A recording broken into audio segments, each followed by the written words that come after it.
नमस्कार दोस्तों, मैं Harishankar Maurya exam success on time के यूट्यूब चैनल पर आपका स्वागत करता हूं। तो अभी हम पिछले टॉपिक में पढ़े थे अलंकार, और इसी के आगे आज हम लोग पढ़ते हैं तद्भव और तत्सम। तो हम लोग आज कुछ अलग अंदाज में तद्भव और तत्सम को पढ़ेंगे।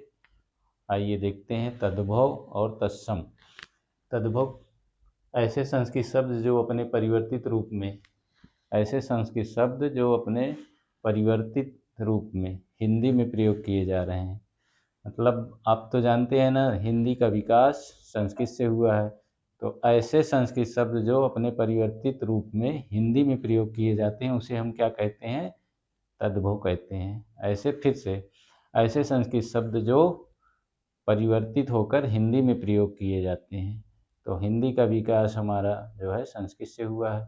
तो ऐसे संस्कृत के शब्द जिस जो परिवर्तित होकर हिंदी में प्रयोग किए जाते हैं उसे हम क्या कहेंगे? तद्भव कहेंगे। जैसे दूध, संस्कृत में दुग्ध बोलते हैं। सूरज, संस्कृत में सूर्य बोलेंगे। रात, रात्रि। ठीक। अब तद्भव हो गया। तत्सम देखते हैं हम लोग। तत्सम संस्कृत के ऐसे शब्द जो हिंदी में ज्यों का त्यों संस्कृत के ऐसे शब्द जो हिंदी में ज्यों का त्यों प्रयोग किए जाते हैं। हिंदी में ज्यों का त्यों प्रयोग किए जाते हैं वही शब्द क्या कहलाते हैं? तत्सम। संस्कृत के ऐसे शब्द जो हिंदी भाषा में ज्यों का त्यों प्रयोग किए जाते हैं वही क्या कहलाते हैं? तत्सम शब्द कहलाते हैं। जैसे कर्म संस्कृत का शब्द है और हिंदी में भी कर्म को कर्म की तरह ही प्रयोग किया जाता है। क्षेत्र संस्कृत शब्द है और इसको हम तत्सम में प्रयोग करते हैं। क्रिया संस्कृत से आया हुआ शब्द है, हिंदी में भी क्रिया के रूप में हम इसका प्रयोग कर रहे हैं। गृह संस्कृत का शब्द है, हिंदी में भी हम इसे प्रयोग कर रहे हैं। तो संस्कृत के ऐसे शब्द जो हिंदी में प्रयोग किए जाते हैं ज्यों का त्यों, उसे हम क्या कहेंगे? तत्सम शब्द कहेंगे। तद्भव, एक तरफ हमने लिखा है तद्भव की ट्रिक और दूसरी तरफ लिखा है हमने तत्सम की ट्रिक। तो हम जानते हैं तद्भव की ट्रिक जो है वो आपके कितने काम की है, जरा देखते हैं। हिंदी के जितने उपसर्ग से बने शब्द होंगे वो क्या कहलाएंगे? तद्भव। द्वित्व व्यंजन वाले शब्द क्या कहलाएंगे? द्वित्व व्यंजन मतलब समझते हैं, एक आधा एक पूरा। जैसे हमने लिख दिया है कच्चा सच्चा, ये क्या है? तद्भव। हिंदी के प्रत्यय से बने शब्द जो भी होंगे, हिंदी के प्रत्यय से बनने वाले शब्द जितने होंगे वो क्या कहलाएंगे? तद्भव। उत्क्षिप्त व्यंजन वाले शब्द, उत्क्षिप्त व्यंजन हम लोगों ने वर्णमाला में पढ़ा था, डा और ढा। उत्क्षिप्त व्यंजन वाले शब्द सड़क, मेढक। अर्धचंद्र बिंदु वाले शब्द मुख।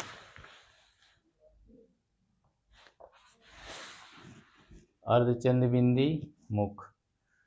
खा वर्ण से बनने वाले शब्द क्या होंगे?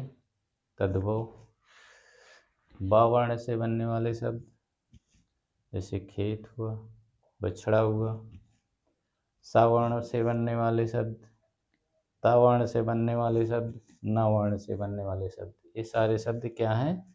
तद्भव। ये सारे शब्द, इन सब से बनने वाले शब्द क्या कहलाएंगे? तद्भव। तो तद्भव को देख लिए हम लोग। थोड़ा सा तत्सम को जो आपको समस्या झेलनी पड़ती है उसको देखते हैं। विसर्ग, सबसे पहले तत्सम में हम लोग जानेंगे जो विसर्ग होता है हमारा वो क्या होता है। संस्कृत में प्रयोग किया जाता है विसर्ग और हिंदी में भी प्रयोग किया जाता है। तो विसर्ग लगे वाले जितने भी शब्द होंगे क्या होंगे? तत्सम होंगे। संयुक्त व्यंजन आपने वर्णमाला में पढ़ा था, इससे बनने वाले सभी शब्द क्या होंगे? जैसे छत, तरंग, ज्ञा, स्रा, इससे बनने वाले सभी शब्द क्या होंगे? तत्सम होंगे। हलंत वाले शब्द, जिसमें नीचे हलंत लगा रहता है, उससे बनने वाले शब्द क्या होंगे? तत्सम होंगे। अनुस्वार लगे शब्द, चंद्रबिंदी लगने वाला शब्द क्या होगा? तद्भव। अनुसार, अंकी बिंदी जिसे बोलते हैं लगने वाला शब्द क्या होगा? तत्सम। संस्कृत के उपसर्ग से बने शब्द, यहाँ आपने देखा था हिंदी के उपसर्ग से बने शब्द, हिंदी के उपसर्ग से बने शब्द क्या होंगे? तद्भव। वहीं पे संस्कृत के उपसर्ग से बने शब्द क्या होंगे? तत्सम होंगे। संधि वाले जितने भी शब्द हैं, जैसे विद्या, धनालय, विद्यालय, इस तरीके के जो शब्द हैं क्या होंगे? तत्सम होंगे। जिसमें व वर्ण का प्रयोग होगा, व वर्ण से बनने वाले शब्द क्या होंगे? तत्सम होंगे। अभी इसको हमने बताया सा, ये वाला सा और शरीफा वाला सा, इस वर्ण से बनने वाले सभी शब्द क्या होंगे? तत्सम होंगे। या रा का प्रयोग होने वाले जो शब्द हैं वो क्या होंगे? तत्सम। प्रा और री, जैसे प्रणाम, गृह, री की मात्रा वाले जितने भी वर्ण होंगे तत्सम कहलाएंगे। ये प्रा वाले जितने भी वर्ण होंगे मात्रा वाले तत्सम कहलाएंगे। उसी तरह अणा का प्रयोग जो है तत्सम में किया जाता है, सा का प्रयोग तत्सम में किया जाता है। इस वाले सा का प्रयोग तत्सम में, केवल इस वाले सा का प्रयोग हम तद्भव में करते हैं, बाकी ये सा और ये खा, इसका प्रयोग हम लोग तत्सम में करते हैं। तो आशा करते हैं कि आपको वीडियो अच्छा लगा होगा, पसंद आया होगा तद्भव और तत्सम। और इसी के साथ इस क्लास को यहीं पर एंड करते हैं। मिलते हैं नेक्स्ट वीडियो में।